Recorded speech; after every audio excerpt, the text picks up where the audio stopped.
Olá, meus amigos e meus irmãos de fé. Nós vamos hoje conversar sobre a liturgia do 17º domingo comum, que hoje nos apresenta um pouco daquilo que nós podemos saber, vislumbrar sobre a identidade de Jesus. Nós olhamos para a identidade de Jesus para também aprendermos como nós devemos nos comportar, como deve ser formada esta identidade do cristão. Olhando para Jesus Cristo, o cristão vai vendo quais são os passos que ele deve percorrer, quais são os passos que ele deve seguir.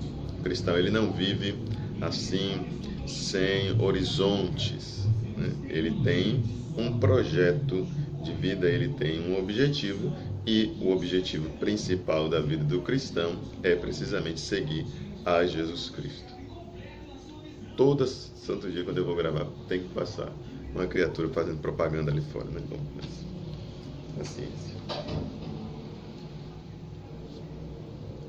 Então a liturgia, na sua oração do dia, começa assim: ó Deus, sois o amparo do que em vós esperam, e em vosso auxílio sem vosso auxílio ninguém é forte, ninguém é santo. Redobrai de amor para conosco, para que, conduzidos por vós, usemos de tal modo os bens que passam, que possamos abraçar os que não passam. Essa liturgia coloca Deus como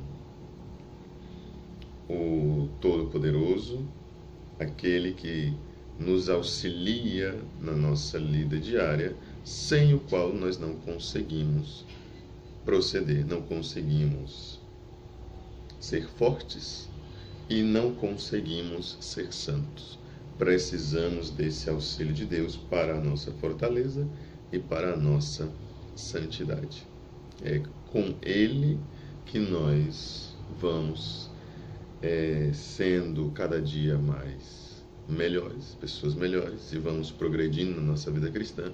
É pelo auxílio de Deus, pela ação de Deus que vai se manifestando nas pequenas coisas do dia a dia, ou também nas grandes. Na primeira leitura, por exemplo, nós temos um milagre de uma multiplicação de pães, né? Tem 100 pessoas para comer e só tem apenas alguns pães. Naqueles dias veio também um homem de Baal-Salisa, trazendo em seu alforje para Eliseu, o homem de Deus, pães dos primeiros frutos da terra. Eram 20 pães, né? Apenas 20 pães de cevada e trigo novo. E Eliseu disse: dá ao povo para que coma. Mas o seu servo respondeu-lhe: como vou distribuir tão pouco para 100 pessoas? Então, uma postura de dúvida, postura de querer saber como vai acontecer isso, como é que eu vou fazer com que 20 pães seja suficiente para 100 pessoas. E Eliseu disse outra vez: dá ao povo para que coma, pois assim diz o Senhor, comerão e ainda sobrará. Então, a palavra de Deus leva para a direção do milagre. Aquele que confia nesta palavra de Deus vai, então, ver a obra acontecer. Se a pessoa confia nessa palavra de Deus, então ela vai ver a obra acontecer na sua vida. É preciso confiar na palavra de Deus. Confiar, em primeiro lugar, na palavra do profeta, aquele que é enviado por Deus. Confiando na palavra do profeta, você está, consequentemente, confiando na palavra de Deus. E, se você faz a vontade de Deus na sua vida, você vê, de fato, a obra de Deus acontecer. Deus disse: comerão e ainda sobrará. O servo vai lá, faz o que Deus pediu por intermédio do profeta, e então acontece. O homem distribuiu e ainda sobrou, conforme a palavra do Senhor. Assim deve ser a nossa vida, viver conforme a palavra do Senhor. A palavra do Senhor é pronunciada e nós seguimos esta palavra. Não é uma coisa fácil, mas este é o caminho. Fazer a vontade de Deus seguindo a sua palavra. No Evangelho nós temos Jesus como servo.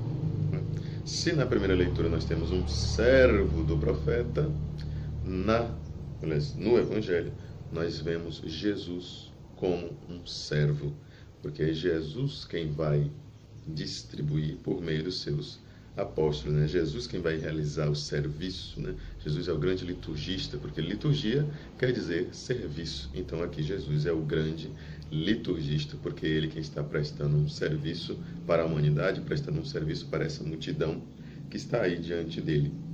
Então, o Evangelho que é de São João diz: naquele tempo Jesus foi para o outro lado do mar da Galileia, também chamado de Tiberíades.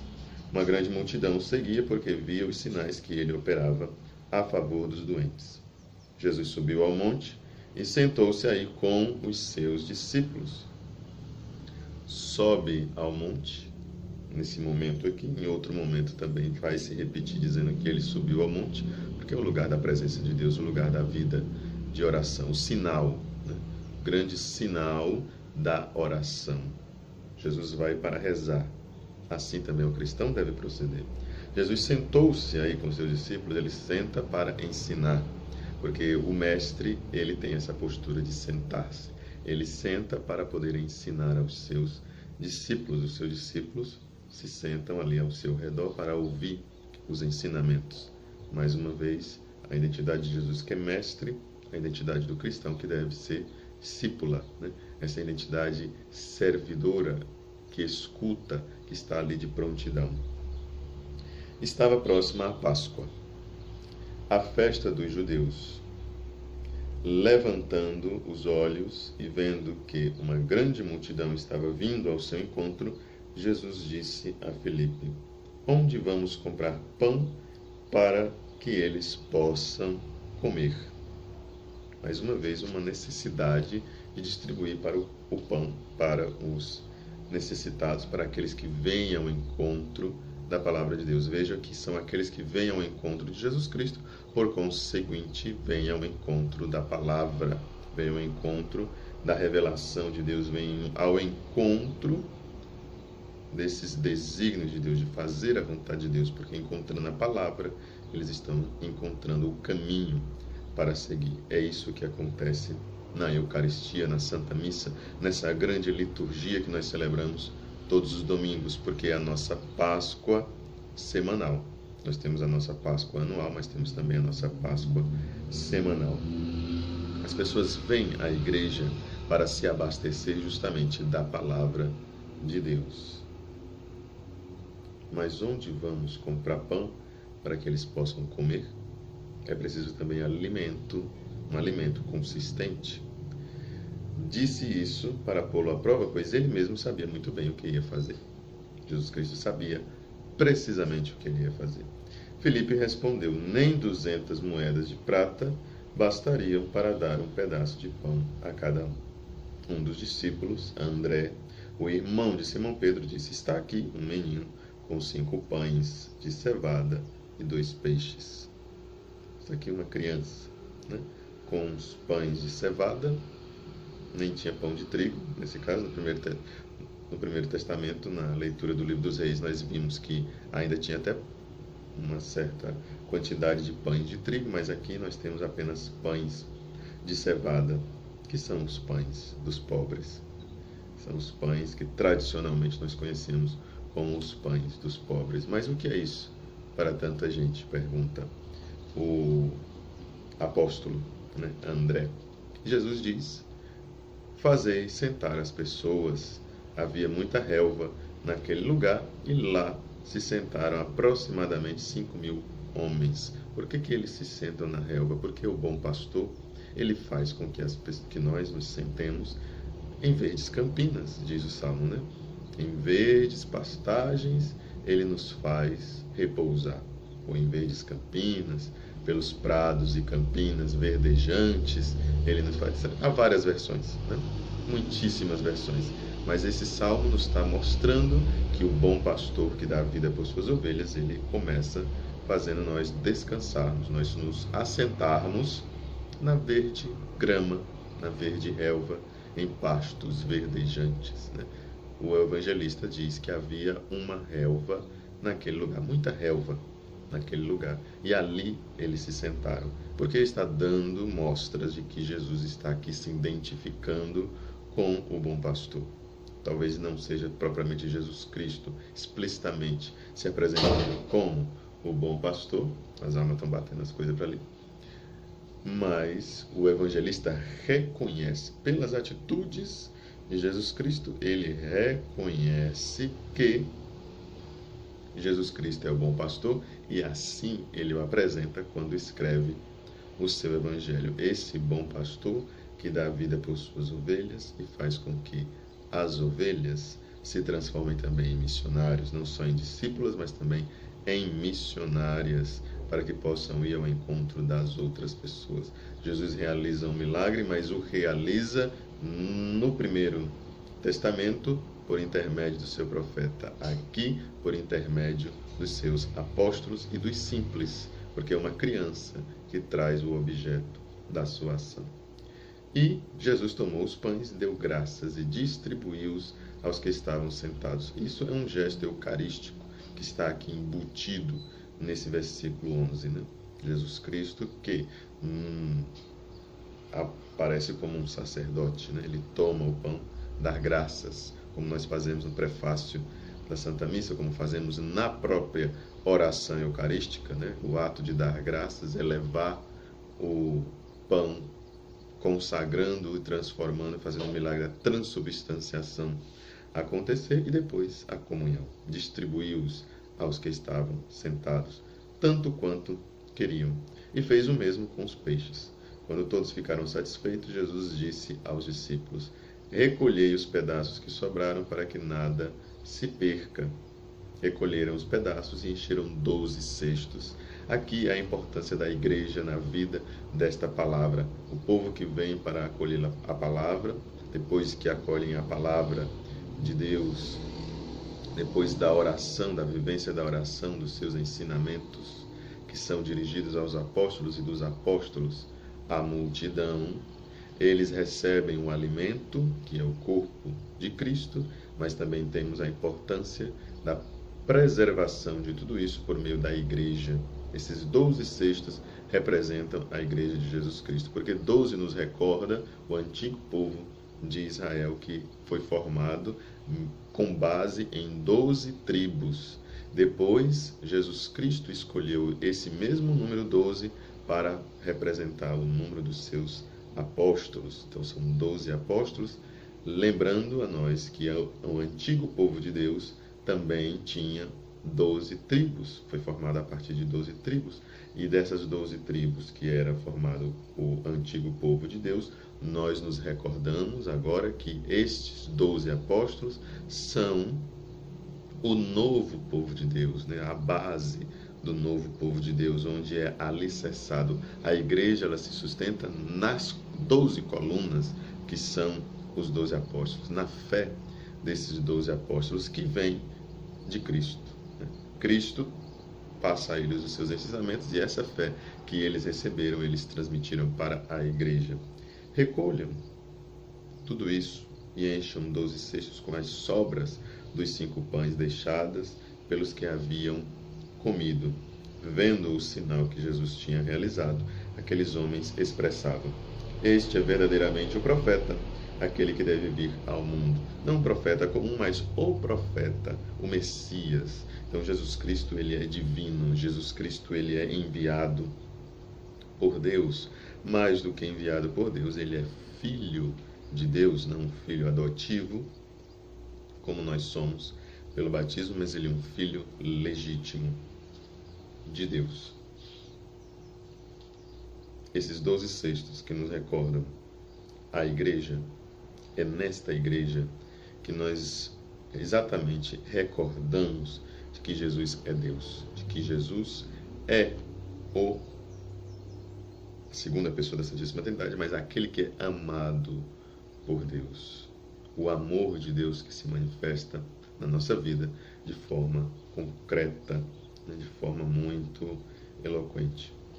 Mas quando notou que estavam querendo levá-lo para proclamá-lo rei, Jesus retirou-se de novo sozinho para o monte. Seria uma ótima oportunidade para Jesus se transformar num líder político, mas ele rejeita esta liderança política porque ele sabe que é o povo quem tem que tomar a dianteira nesta dimensão.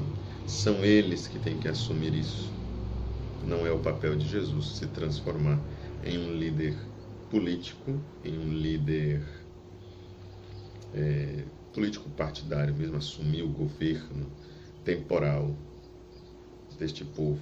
Ele assume um governo que é atemporal. Não é à toa que nas palavras da oração fala muito explicitamente que está pedindo para que o Senhor redobre de amor para conosco, que o seu amor possa transbordar na nossa vida, para que, conduzidos por Deus, nós usemos de tal modo os bens que passam, que possamos abraçar os que não passam. Porque se Jesus Cristo rejeitou esta realeza, quando queriam lhe fazer um rei, ele sai novamente para o monte. Essa postura de Jesus está nos mostrando que nós não devemos nos apegar às coisas que passam, mas abraçar as que não passam, abraçar aquelas que são eternas, aquelas que nos conduzem para a vida eterna. Agora, a oração diz muito bem: usemos de tal modo os bens que passam. É preciso usar, mas é preciso saber usar estes bens que estão à nossa disposição. Saber usar das criaturas, como falava Santo Inácio de Loyola. Santo Inácio, ele nos dizia que é lícito, que é muito bom que nós saibamos utilizar das coisas que estão aí à nossa disposição. Carro, casa, dinheiro, propriedades, todos os bens materiais, né? Nós temos que saber usar com discernimento, mas não colocar a nossa vida nisso. A nossa vida, ela não é daqui, mas ela é de uma realidade muito superior a esta. Então, aqui estão os sinais. Eles falam de sinais, né? Vendo o sinal que Jesus tinha realizado. Jesus não realizou apenas um sinal, Jesus realizou muitos sinais. O sinal do testemunho dos apóstolos, o sinal dos 12 cestos, que é a igreja, o sinal do seu pastoreio, que aparece quando ele faz as pessoas se sentarem na verde grama, na verde relva, o sinal da simplicidade, quando ele recebe das mãos de uma criança esses 5 pães de cevada e 2 peixes, e assim por diante. E também o sinal da Eucaristia. Não é simplesmente um sinal de multiplicação de pães, mas um sinal eucarístico, um sinal da palavra, um sinal litúrgico. Este evangelho é um evangelho que nos leva em direção da liturgia, para que nós possamos aprender a viver da liturgia. A liturgia que se insere na vida, e esta vida também que é transportada para dentro da liturgia. Na segunda leitura, São Paulo nos confirma tudo isso. Ele começa dizendo que está fazendo uma exortação. Eu, prisioneiro no Senhor, vos exorto a caminhar de acordo com a vocação que recebestes. Qual é a vocação do cristão? A vocação do cristão é precisamente essa que eu falava no início do vídeo, né? Seguir a Jesus Cristo. E quem é esse Jesus Cristo? Jesus Cristo é este homem que nos doa a palavra de Deus, porque ele próprio em pessoa é a palavra de Deus que se fez carne. Ele é o nosso mestre, esse ele nos ensina, senta-se com os seus discípulos precisamente para demonstrar que ele é mestre, que ele é quem nos entrega o seu próprio corpo na Eucaristia, que ele é um Deus de simplicidade, um Deus de humildade, um Deus que é pastor, um Deus que forma o seu corpo, que é a igreja, baseado nesses 12 pilares, né? Esses 12 apóstolos. E ele não é, o seu reino não é deste mundo. E também ele é um homem de oração. Veja que todos estes aspectos nos fazem ver qual é a nossa vocação. A nossa vocação, que é seguir Jesus Cristo, é seguir esse Jesus Cristo que é um homem orante. Ele é um homem que tem consciência de que a sua realidade não está fincada aqui neste mundo, mas é para um além daqui, que ele é a cabeça da igreja e assim por diante, né? Todos aqueles aspectos que eu vinha apresentando para vocês. Em resumo, nós devemos, como diz São Paulo, caminhar de acordo com a vocação que recebemos.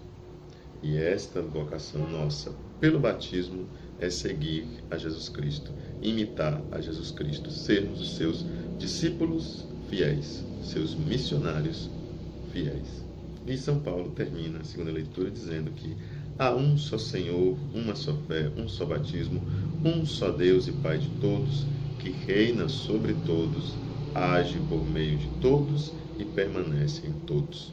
E aqui eu acrescentaria dizendo que daqueles que se abrem para a vontade de Deus, assim como fez perfeitamente a vontade de Deus Jesus Cristo, como fizeram a vontade de Deus, escutaram a palavra de Jesus, os seus apóstolos, como esse servo da primeira leitura que escuta a palavra de Deus por meio do profeta Eliseu, esses que se abrem à palavra de Deus, esses que se abrem à ação do Espírito Santo, à ação de Deus na sua vida, Deus permanece nesses.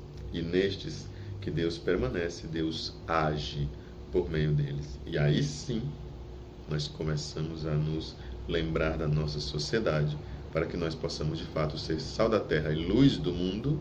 Nós vamos, a partir daquilo que vivenciamos na liturgia, a partir daquilo que nós vivemos na nossa vida de comunidade, nós transportamos isso para que Deus possa agir na nossa sociedade, por meio das nossas mãos, dos nossos pés, da nossa ação pastoral, né? Da ação das nossas comunidades. Porque Deus e Pai de todos, que reina sobre todos, age por meio de todos e permanece em todos. Deus age por meio de todos. Que esta palavra possa ser colocada em destaque na sua vida, para que você não se esqueça disso. Deus age por meio de todos, principalmente daqueles que se abrem a essa ação de Deus, tendo em vista tudo isso que nós falamos nesse vídeo. Bom, meus irmãos de fé, essas são as reflexões sobre a liturgia desse domingo que é o último domingo desse mês de julho. Então, ficamos por aqui e até o nosso próximo vídeo. Um grande abraço a você que me acompanha nesse meu canal, Irmãos de Fé, e até nosso próximo vídeo, até a nossa próxima reflexão.